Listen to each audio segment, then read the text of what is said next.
வாழ்ந்திடு. நீதிமொழிகள் 10ஆம் அதிகாரம் 9ஆம் வசனம். நேர்மையாய் நடக்கிறவன் உறுதியாய் நடக்கிறான், தன் வழிகளை கோணலாக்குகிறவனோ அறியப்படுவான். அன்பானவர்களே, உங்கள் யாவருக்கும் கிறிஸ்தியேசு நல் நாமத்தினால் அன்பின் வாழ்த்துக்கள்.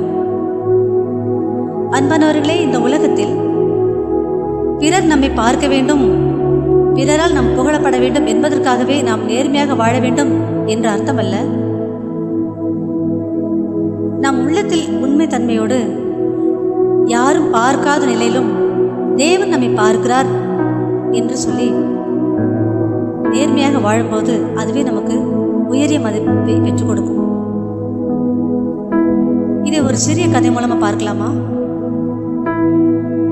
ஒரு பாட்டி ஒரு ஆட்டோல டிரைவ் பண்றாங்க. அவங்க சில நேரம் கழிச்சு அவங்க டிராப் பண்ணக்கூடிய அவங்க இறங்கக்கூடிய இடம் வந்துருச்சு.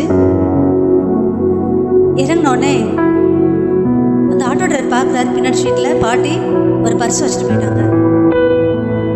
அதை பார்த்த உடனே ஆட்டோக்காரர் அதை தனதாக்கி கொள்ளலாம் என்று நினைக்கவே இல்லை. மேலே தன்னுடைய முகங்களை ஏறெடுத்து பார்த்து கர்த்தருக்கு பயந்தவராய் அடுத்த நாளே பாட்டி இருப்பிடம் சென்று அந்த பர்ஸை கையில் கொடுக்குறாங்க. அதில் 5000 ஒரு கோல்டு செயின் இருக்குது. அந்த பாட்டி அந்த கண்ணீரோட வாங்கி, நீ நல்லா இருப்பப்பா, இது என்னுடைய மகளோட செயின், நான் கடன் கொடுக்கறதுக்காக இதை வச்சுருந்தேன், கடன் அடைக்கிறதுக்காக வச்சுருந்தேன் அப்படி சொல்லி அவங்க கண்ணீரோட நன்றி தெரிவிக்கிறாங்க. இந்த பக்கத்தில் இந்த கடைக்காரர் பார்த்து சொல்கிறாரு, என்னப்பா நீ இதை வச்சு உனக்கு பழக்க தெரியலையா அப்படின்னு சொல்கிறாரு. அவர் அப்போது கர்த்தரை மகிமைப்படுத்துகிறார். கர்த்தரை நம்புகிறவர்களை ஒரு நாளும் அவர் கைவிட மாட்டார் என்று சொல்லி பல நாட்கள் அப்படியே கடந்து சென்றது. பல காலம் கடந்த உடனே ஒரு பாட்டி, அதே பாட்டி அவருக்கு ஒரு புது ஆட்டோ வாங்கி கொடுக்குறாங்க. என்னன்னு கேட்டால், அவனுடைய நேர்மை தன்மை பாராட்டி, என்னுடைய மகன் ஃபாரின்ல இருக்கிறான், அவன் இந்த ஆட்டோ உனக்கு வாங்கி கொடுத்தான்னு சொல்லி அன்போடு கொடுக்குறாங்க. பாருங்க, மனிதன் மறக்கலாம், ஆனால் தேவன் ஒருபோதும் நேர்மையாக இருக்கிறவங்கள மறக்க மாட்டார். இதை தான் தானியேல் தீர்க்கதரிசன புஸ்தகத்தில் தானியேலை பார்க்கலாம். தானியேல் தன் எதிரிகளால் குற்றப்பிடிக்கப்பட்ட அந்த வேளையில கூட அவர் நேர்மையாக நடந்து கொண்டார். தன்னுடைய உள்ளத்தில் உண்மையாக தேவனுக்கு பயந்தவராய், ராஜா முன்பதாகவும் குற்றமற்றவராய் இருந்தார்.